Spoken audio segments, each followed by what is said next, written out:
درود پاک کب کب کہاں کہاں اور کیسے کیسے کام آتا ہے۔ ایک بہت ہی خوبصورت واقعہ، بڑا ایمان افروز واقعہ ہے جو میں آپ کے سامنے پیش کرتا ہوں۔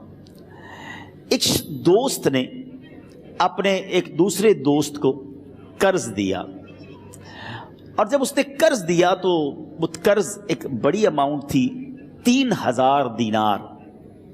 وہ ٹائم آ گیا جب اس ٹائم وہ قرض لینے کے لیے اپنے دوست کے پاس گیا کہ بھائی مجھے میرے پیسے واپس دو، تو اس نے کہا کہ پیسے تو نہیں ہے میرے پاس، میں کولیپس ہو گیا ہوں، بزنس اب میرا ختم ہو گیا ہے، میں تمہاری رقم نہیں دے سکتا۔ اس نے ایک اور ٹائم دے دیا اسے کہ ٹھیک ہے اب اتنے دنوں کے بعد میں دے دوں گا۔ وہ ٹائم بھی گزر گیا، اور جب وہ ٹائم بھی گزر گیا تو اس کے بعد اس دوست نے کہا کہ اب تو پیسے دے دو بھائی، میرا ٹائم پورا ہو گیا ہے۔ پھر نہ دے سکا ٹائم۔ آخر کار معاملہ جو ہے وہ کورٹ میں چلا گیا، قاضی کے پاس چلا گیا۔ اب قاضی نے جس کو پیسے دینے تھے اس کو بلایا اور کہا کہ بھائی آپ کو اس کے پیسے دینے ہیں؟ کہتا ہے ہاں پیسے تو دینے ہیں۔ تو کہا پھر دیتے کیوں نہیں ہو؟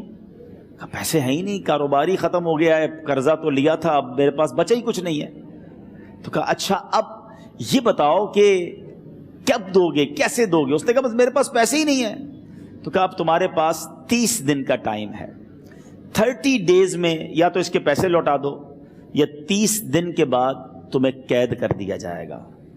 یہ شخص اب گھر آیا، پیسے تو تھے نہیں، مگر شاید علماء نے لکھا کتابوں میں، یہ واقعہ کئی بڑی بڑی کتابوں میں لکھا اور درود پاک کے فضائل کی بڑی بڑی کتابوں میں لکھا، اور اس شخص نے سوچا کہ اس نے ایک حدیث پاک پڑھی ہوئی تھی کہ جس میں نبی پاک علیہ الصلوۃ والسلام نے فرمایا ہے، جس کا مضمون ہے کہ جو شخص پریشان ہو، مصیبت زدہ ہو، اسے چاہیے کہ مجھ پر کثرت سے درود پاک پڑھے، کیونکہ درود پڑھنا مصیبتوں اور پریشانیوں کو لے جاتا ہے۔ اب اس عاشق رسول نے سوچا اور تو کچھ ہے نہیں، اب میں درود پاک پڑھنا شروع کرتا ہوں۔ صبح سے لے کر شام تک وہ درود پاک پڑھنے لگ گیا۔ 27 دن گزر گئے، only 3 days left، 3 دن باقی تھے قاضی کے پاس جانے میں۔ 27 دن گزر گئے درود پڑھتے پڑھتے۔ جب 28ویں رات آئی تو آنکھیں تو بند ہوئیں، مگر خواب میں اسے ایک آواز آئی، گھبراؤ نہیں، تمہارا قرضہ ادا کر دیا جائے گا، تمہارا مسئلہ سالو ہو جائے گا۔ صبح اٹھتا ہے، درود پاک پڑھ رہا ہے، مگر کہتا ہے یہ آواز سے تو مسئلہ حل نہیں ہوگا، پیغام کیا ہے اسے سمجھ نہ آیا۔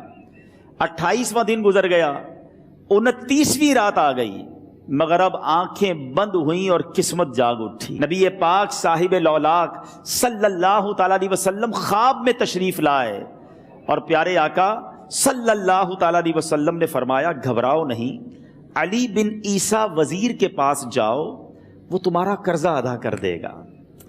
اب یہ عاشق رسول صبح اٹھا تو ویری فریش، حشاش بشاش کہ اب تو کام ہو گیا، نبی پاک نے خواب میں آ کر بشارت دی ہے۔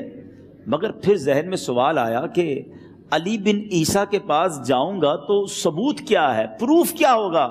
میں جا کر اس کو کہوں گا کہ میرا قرضہ دے دو تو ایسے تو قرضہ نہیں دے دینا، اور میں نے اس کو کہا کہ مجھے نبی پاک نے خواب میں کہا ہے، اور اس نے اگر مجھ سے کوئی نشانی مانگی تو میں نشانی کیا دوں گا؟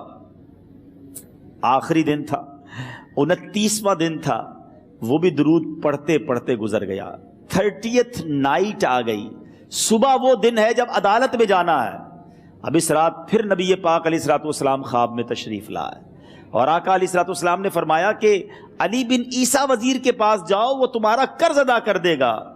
کہ حضور چلا تو جاؤں گا، لیکن اگر وزیر نے مجھ سے کوئی نشانی طلب کی تو میں کیا جواب دوں گا؟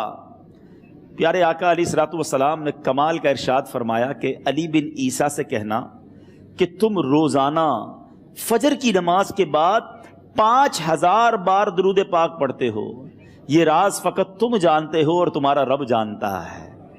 اب یہ جب صبح اٹھا تو ایک نشانی بھی مل چکی تھی۔ عدالت میں جانے سے پہلے وزیر کے دربار میں پہنچ گیا، اسے یہ ڈر تھا کہ آج پیسے نہ لوٹائے تو سزا ہو سکتی ہے۔ جب وزیر کے دربار میں پہنچا تو